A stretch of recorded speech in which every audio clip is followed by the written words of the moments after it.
মনে পড়ে সেই দিনগুলোর কথা। রোজা শুরুর পর থেকেই শুরু হতো এক অদ্ভুত উত্তেজনা।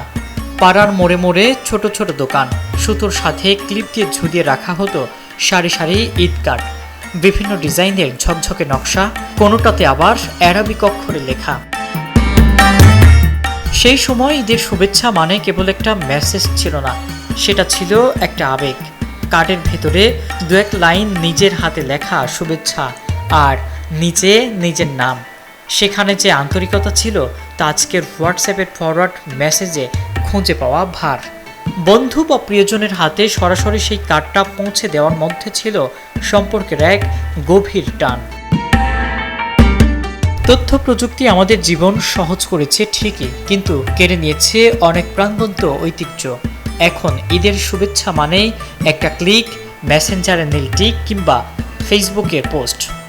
সময় হয়তো বাঁচছে আমাদের, কিন্তু হারিয়ে যাচ্ছে সেই ব্যক্তিগত পরশ, সেই বার্তার পেছনে সময় দেওয়ার ধৈর্য বা মনের টান আজ যেন বড্ড ম্লান।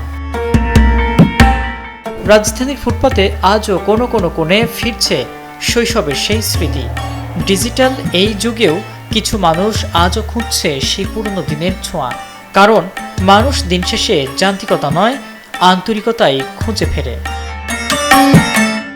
এই ঈদে একটা ইমোজির বদলে প্রিয় মানুষের হাতে একটা রঙিন কার্ড দিয়ে দেখুন না, দেখবেন এক টুকরো কাগজের হাসিতে সম্পর্কের রংটা আবার আগের মতো গাঢ় হয়ে উঠেছে।